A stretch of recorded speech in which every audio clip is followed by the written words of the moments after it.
You're listening to the Jewel City Podcast. You can join us in person Sundays at 10 a.m. or 6 p.m. We have something for all people and all ages. Or join our live stream at 10 a.m. In this podcast, we'll hear a message from our student pastor, Eric Miker. A couple of weeks ago, I had the opportunity to go out to Texas and work with a ministry called Fathers in the Field. And what they do is they're a domestic within the United States. They partner with families or mothers on behalf of fatherless children. And that's what they do. So I'd gone out there to do this, and I was leading worship for them and working with a guy I've known for years. And so when they go to introduce me to the guys and the pastors who had flown in from all around to be there for that, and John pulls out this bio that was like from probably when we first met, of all these lists of things that I've done and was involved in. And I just sat there like, what does this stuff even matter? In the scheme of things, what does this even matter? Exactly what she just sang. What will it matter at the end of it all? We know the verse that, what does it profit a man to gain the whole world but lose his own soul? And we've been talking about that a lot with a lot of people we know, and always is kind of the case in ministry, fighting for their life. What does it mean to have eternal hope? What does it mean to have peace that passes all of our own understanding? What does that look like? In this message that I'm going to do my best to present, I've titled Worth Dying For. And of course, we think about a Memorial Day. We want to all live a life worth dying for. We know that men and women and brave people around the country have gone and fought on our behalf. And we also know that we have a Savior who has gone to the cross on our behalf. But what are we doing right now to live a life that's worth dying for? As we saw the video of the graves, all of us, or most of us, one day we'll have our own little memorial somewhere. And a lot of the times it has our birth date, our death date, and then that little dash in between.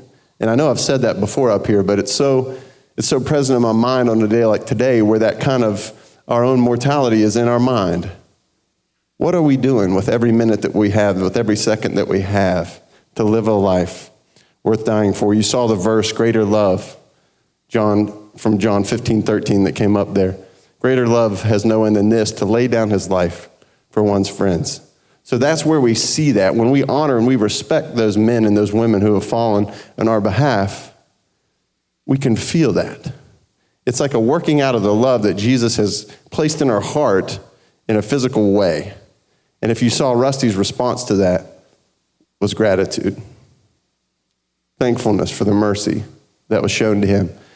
I was honored to be able to see that firsthand with Will Graham. We would go into a lot of the forts, and we would get to see these guys. I think they were called Blue Phase in boot camp when they were there, and they were just getting ready to go off to battle in basic, and they would present the gospel to them.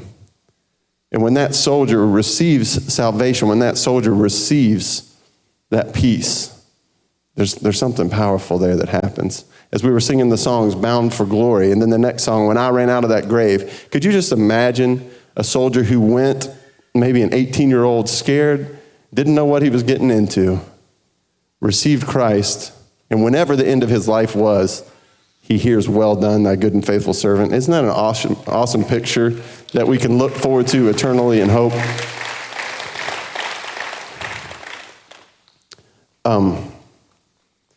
Memorial. What is a memorial? I have a definition. It says something, especially a structure, established to remind people of a person or an event. This time of year on Memorial Day, we think a lot about like the Star-Spangled Banner. My son Bear at his first grade thing, he talked about the British attack being pushed back, and he had everyone stand and rise for that. So that's something that we see. The 13 stripes there that stand for the colonies, the 50 stars for the states. Mac Warner did a great job outlining that all for us. I'm not going to go into too much detail there. But there's a lot of stuff that went into that had to happen for us to be able to honor that memorial that we see. But something I want to kind of wrestle with today, with God's help, is how do we balance the honor of a memorial and then when it turns into an idol? And I don't just mean the flag. I mean, that could be the same for an empty cross. If we just stick a cross up on a wall and we expect that piece of wood in our home to have power over our life, but miss the importance of the Savior, we're kind of missing the picture. So that's what I want to kind of wrestle with that a little bit about how do we make sure that we give honor where honor is due, like we're instructed to do, but we only worship where we're called to worship, because that's the only thing that can give us power. Have you ever known someone who has put too much hope or trust or all worship in the wrong thing, and you could see it for them, but they couldn't see it for themselves? And when that came crashing down, you just wish you could have fixed that. We see it time and time again in Scripture, right? Most of the kings were not godly leaders. They were not taking cues from God on how to lead the people because they were men. And the heart of man is deceitful. And we have to be aware of that. So therefore, we can't worship another man, or we're in trouble, right? That's some of what I want to look at today. Where did we see this? We saw this evidenced when Christ came as the Messiah. And people weren't looking for a loving, serving Savior. They were looking for a ruler who would give them the power that they wanted. The problem in here lies that power that they wanted was not the love that God had sent. And that ultimately led to Christ's crucifixion. So what does God's love look like? We see that in 1 Corinthians chapter 13. It says this, it says, love is patient, love is kind. It does not envy, it does not boast, it is not proud. It does not dishonor others, it is not self-seeking, it is not easily angered, it keeps no record of wrongs. Love does not delight in evil, but rejoices with the truth. It always protects, always trusts, always hopes, always perseveres. Those things that God has written on our heart, that we know what his love is, what it looks like. Even if we've never read this, I believe that a person can have God's law written on his heart and know and understand these things. And we've seen them in Rusty's testimony. I've talked to Randy. We've seen them. We know to honor them when they align with God and his principles. Back to the flag, the colors, red represents hardiness and valor. White symbolizes purity and innocence. Blue represents vigilance, perseverance, and justice. Love does not delight in evil. It rejoices with the truth. It always protects. It always trusts. It always hopes. It always perseveres. Those things that are written on our heart that we understand are those things that are eternal. So what a memorial is, it's a place for honor. It's a place for thanksgiving, a place for gratitude, a place for unity. How is that achieved? Through hardiness, through valor, through purity, through innocence, through vigilance, through perseverance, and through justice. What a memorial is not, a place for greed, a place for envy, a place for boasting, a place for pride. When we see those things evidenced, it's time to open our word. It's time to see what God is calling us to. Another memorial that comes to mind, has anyone ever heard the bells in Monongah at, I think it's 10, put that in my notes, at 10:28 a.m. I know it was broken for a while. Does anyone from Monongah or know about the bell in Monongah? You do? You know about the bell? What is that for? Why is that bell there?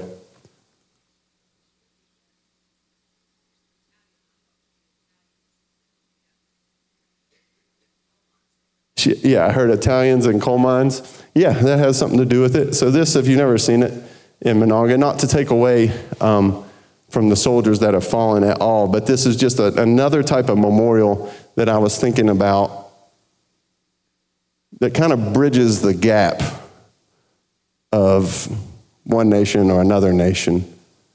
And this was sent from Italy to Monongah on behalf of those 367 miners in 1907 who lost their lives in one of the greatest mine disasters our nation has ever seen. And so they sent this over, like the same people that make the bells in the Vatican and do all that stuff, sent this over here to Monongah, and that's still there today. And now I experienced that a little bit differently because my grandfather Belcastro came from Italy, came to work the coal mines, came to fight for the U.S. military, as did all his brothers, his father. My great-grandfather was like one of the first people at the Shinston American Legion to start that. So like when I see that, it means something different to me. Anybody watch American Idol? Anybody watch that? I'm not saying anything about you. If you do, so you can raise your hand. But I caught the one where I think her name was Emmy. Loretta Lynn's granddaughter was on there this season. And she was singing Coal Miner's Daughter. So when she's singing about Butcher Holler, that means something to her. When she's thinking about her great-grandma out there washing clothes, selling a hog so that she can make something out of her life, that legacy that was passed down to her, that strength that made her who she was, that means something to her. So that bell is there. And then there's another memorial. If you actually go over to San Giovanni, where a lot of the Italians from this area, where they came from, that came to fight in the war, that came to work in the coal mines, if you go over there, you'll see this monument. Do you have that, Bill? It's hard to read, but if you look on the bottom of that, and I know I've shown this one time before, but it says West Virginia, USA, Monongah. And then it has the date from 1907. And the words that are printed there say, Il sacrificio di quegli uomini forti sempre le nuove generazioni. What that means is, may the sacrifice of those, forti means like fort, strong, may the sacrifice of those strong men temper the new generations.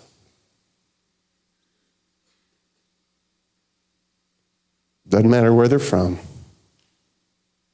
Honor is received. Strength is received through what those who went before them did. We saw that with what Rusty brought about the soldiers, about this generation of men who not only went to war, who not only went underground. Like if you know anything about child labor laws, that's where this kind of stuff came about. Did I send you that picture of what some of these guys look like? I think it's a pretty famous picture. Some of you have seen this. Some of these guys were working 10, 12 hours for very little pay, less than $1 an hour. Of course, it was a different time. Some of them didn't even know where they were. They would write back home, like, Cleveland is nice, and they were in West Virginia. They just showed up and went to work. And now, guys like me just expect everything to be there. I'm just being honest. Right? So thankful for all of the brave people who have gone before us. To be able to stand in a nation and proclaim the name of Jesus and carry a Bible without fear of being beaten or persecuted. Can we applaud one more time for the men and women who have gone before us and made that possible?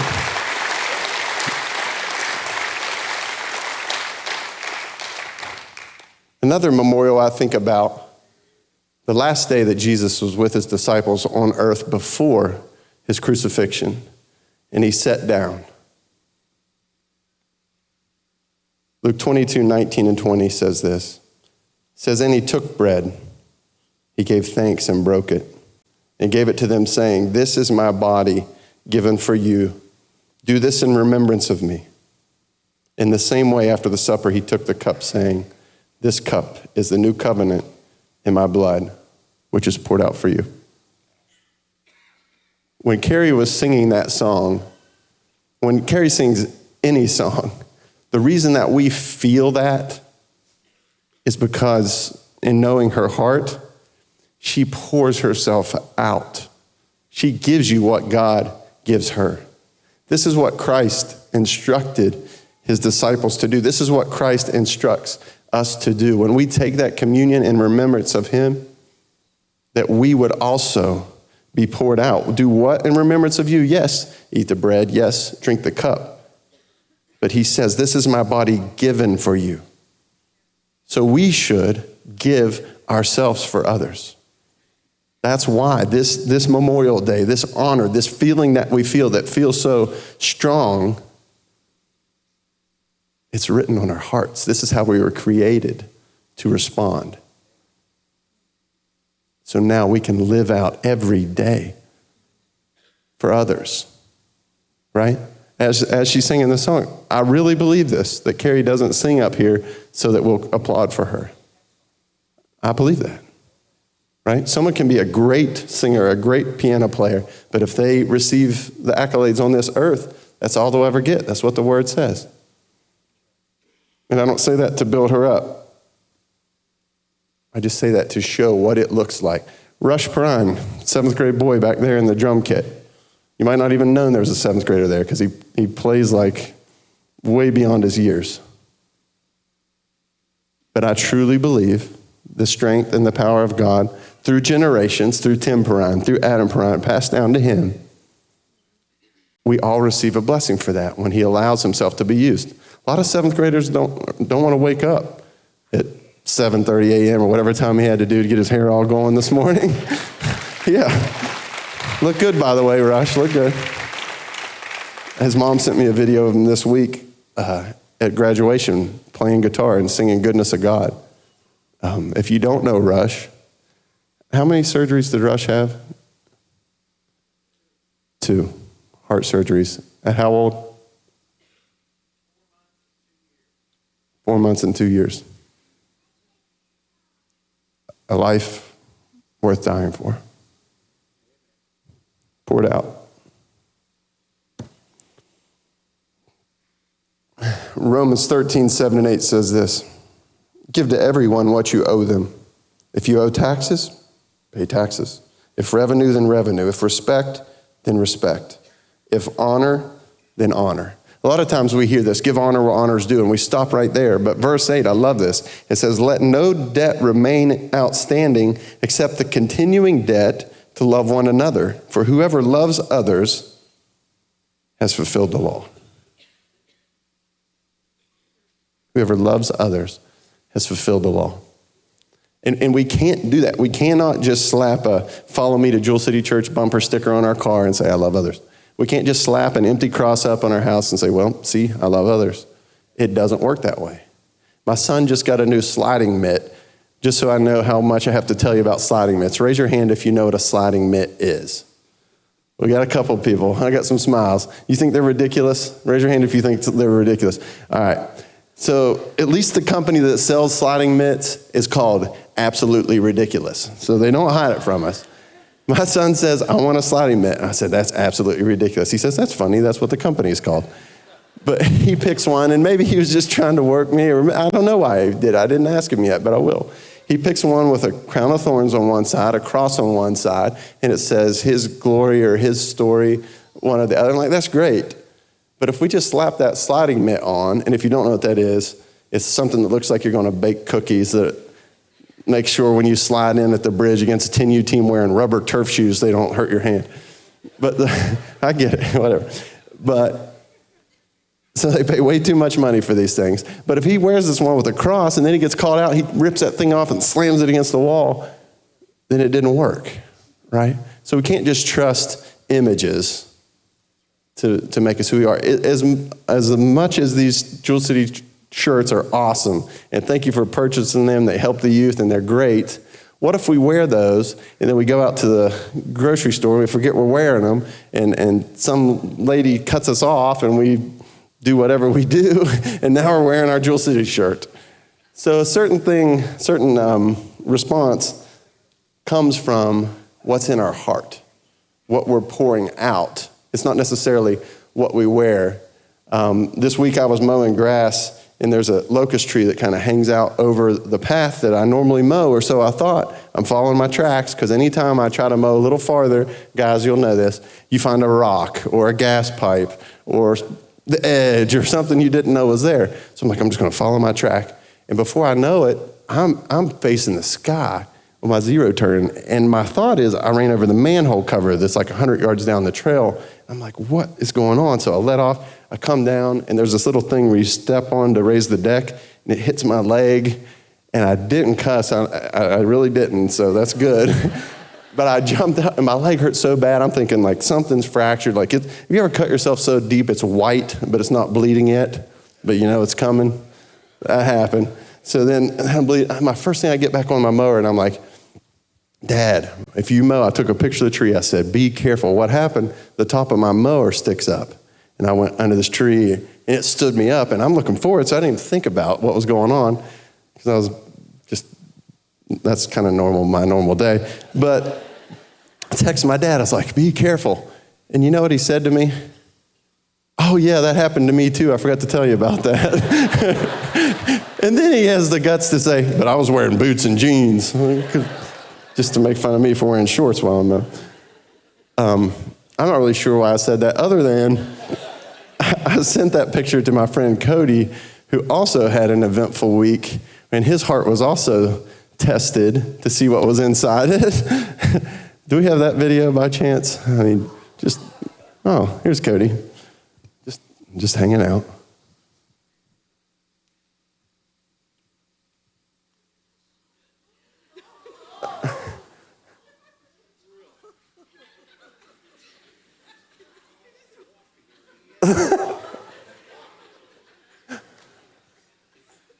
How many people would have responded that way? Just being honest. That's real life. I'm just reporting the news. That's not fabricated. Can I say what you said? Jiminy Christmas, lady. But then there was a moment, and help me you can stop me if I get this wrong, because I do sometimes. You said there was a moment where your flesh responded, and it was telling you to fight. Is that true? Anyone ever get there? Like, our brains just work a certain way to release chemicals to help us survive and reproduce. I study this stuff. Anyways, and his fight response kicked in, but something happened in his spirit response. And can you say it loud enough for everyone to hear? What happened in your spirit, Cody?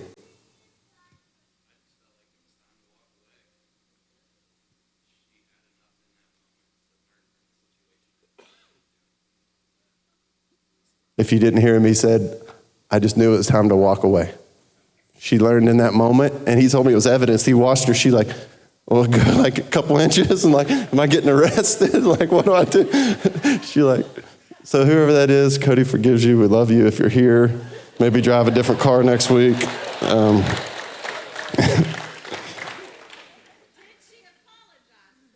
Did she apologize? He doesn't. He walked away.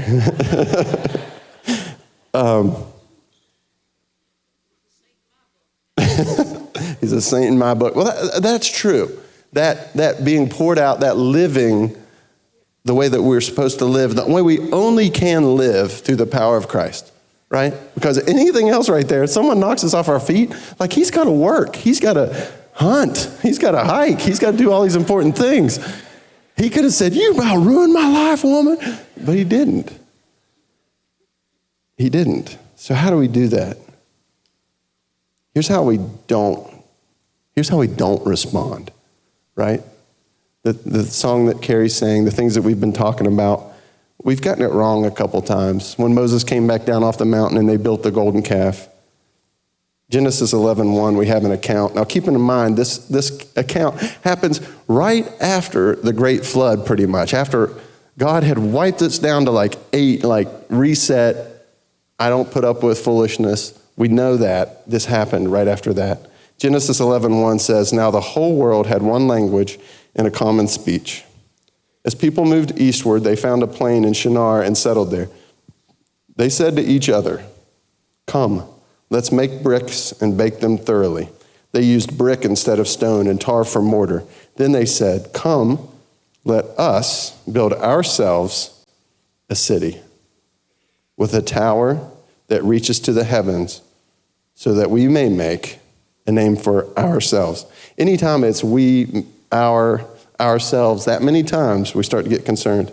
Otherwise, we will be scattered all over the face of the whole earth. Now, part of us as humans, we understand that. We build a home for our family and we want to stay together. We love them. We hope our kids maybe stay close. Maybe some of them, we hope they move out. I don't know. That's just for you to decide. But we do this as humans, right? Why is that important in the book of Genesis that they said we stay right here so that we're not scattered all over the earth. Genesis 9:1. Then God blessed Noah and his sons, saying to them, be fruitful and increase in number and fill the earth. God had a plan for his people. And they said, let's stop and make ourselves powerful right here. So God confused their languages and they went out, and obviously his plan, as it always does with God, went ahead, but it was much harder because of their pride, because of their disobedience. That's what I want us to get. When God tells us something, when God gives us something, when he shows us something, and our response to that is worship to him and obedience to him, I'm not saying it will be easy, because it won't, but I am saying we won't cause ourselves unnecessary confusion. Anytime we bring about pride, anytime we bring about boasting, anytime we bring about our own plan of what is mine, we see hurt, we see confusion. All the way back, Adam and Eve, Cain and Abel. That's where all of this came from. Carrie, if you would come up to the piano again, please. So what does this mean?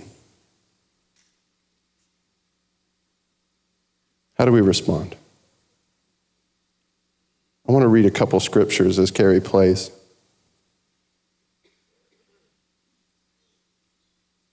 What does the cross mean?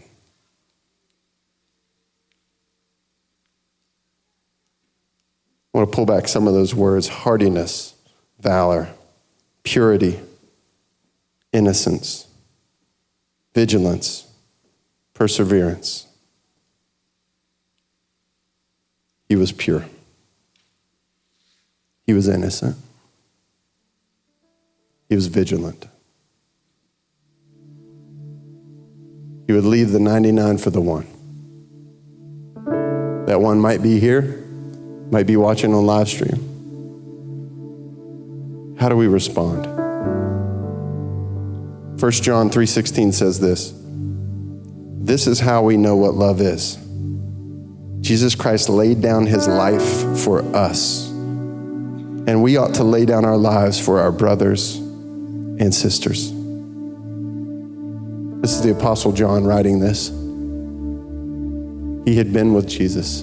He had seen Jesus while he walked the earth, while he was resurrected, while he was on his way to be with the Father. When we look at the disciples, when we look at Peter, who denied him 3 times while he was still there, and then after he ascended,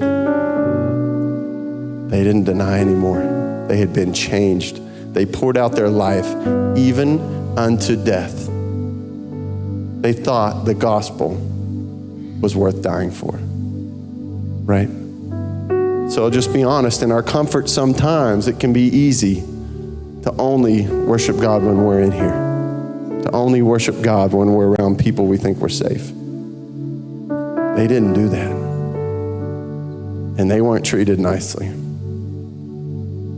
They died because of what they believed. But they received a well done, a good and faithful servant. After John had been exiled to the Isle of Patmos by the Roman government, Revelations chapter 2, verses 10 and 11 says this. This is John writing again. Then I heard a loud voice in heaven say, now have come the salvation and the power and the kingdom of our God and the authority of his Messiah. For the accuser of our brothers and sisters who accuses them before our God day and night has been hurled down. This talks about the war that's waged in heaven, that the devil had been thrown out of heaven. No longer could he stand before God and accuse us like he did for Job, like he did so many other times before this moment. No longer could he do that. This was a big moment. Verse 11 says, they triumphed over him by the blood of the Lamb, which is Jesus, and by the word of their testimony. They did not love their lives so much as to shrink from death. That's the NIV. The ESV says, and even unto death. He thought, and he knows that you are worth dying for. If you've ever questioned that, if you've ever wondered because of something you've done, something you've said, something you've taken, you're created in his image, and he knows that you are worth dying for. But we can't just know that. We have to recognize that and respond. The victory was won by sacrifice. A pouring out of who he was. The victory is won by sacrifice. In your marriage, the victory is won by sacrifice. If you constantly feel like you and your spouse are just butting heads or just yelling at one another, can't ever seem to get it right, go back to that verse that I read earlier. Love is patient, love is kind. Sacrifice.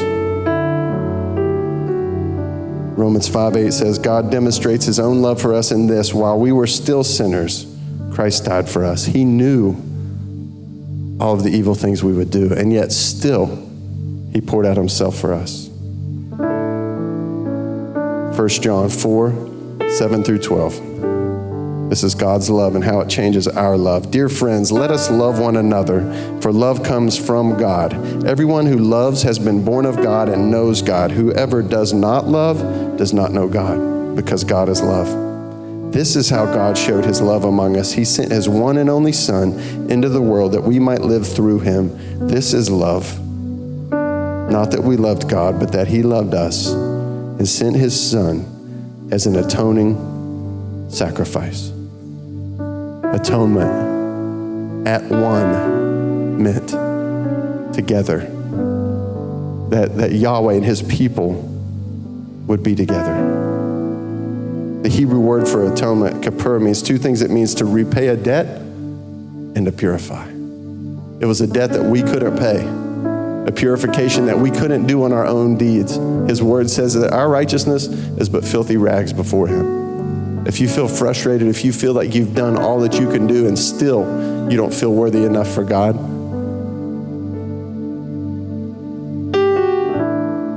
he died for you.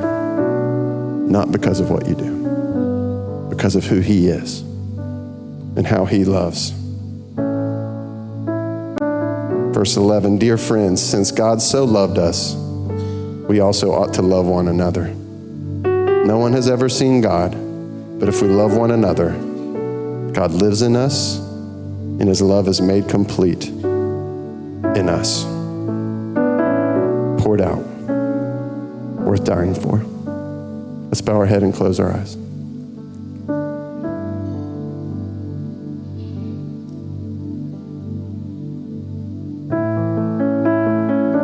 If there's a person here who feels not worthy, that's okay. But you know that you need God's strength. You know that you need God's love fully to make you who you are so that others can see who he is. If you believe that Jesus Christ is who he says he is, that he is Messiah, that he is our atonement, and you know that you need to align your heart with his heart so that you can respond to his people the way that he wants you to, and you want to accept salvation in your life and in your heart, and that's you today, and you know that, and the Spirit of God has drawn you to him, I ask that you would respond by raising your hand. Say, Pastor Eric, I need Jesus Christ in my heart and in my life. If that's you, would you raise your hand right now? Is there one?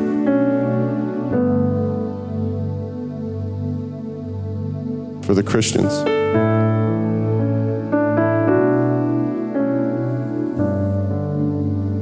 let's sacrifice. Let's pour ourselves out.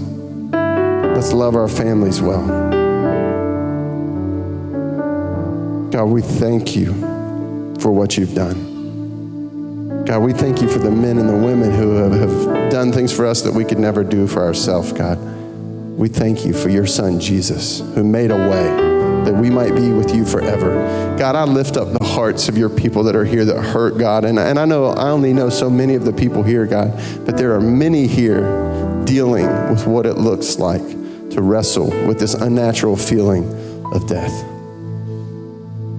God, I pray for their hearts. God, I pray for their spirits. God, the songs that we sang, God, God, when we run out of that grave, God, when we call your name, God, I pray that they have that eternal hope, that they have that eternal peace, God, that surpasses any wisdom or knowledge or understanding that we could have in our own heart, God. God, but I pray that they find that, God, that it doesn't just change them, but it changes their entire family, all of them around them, that see your love poured out through them and the way that they walk through these hard times, God. Build them up, strengthen them. God, change us, make us more like you, that our response might be more like you. As Carrie leads us in this song, the altar's open. If that's you, if you just want more of God, if you just want less of yourself and more of who he is so that others might know him more, I pray that you just come join me in the front, and we're just going to ask that he would pour himself out on us. Thank you for listening to the Jewel City Podcast. You can join us in person Sundays at 10 a.m. or 6 p.m. We have something for all people and all ages. Or join our live stream at 10 a.m.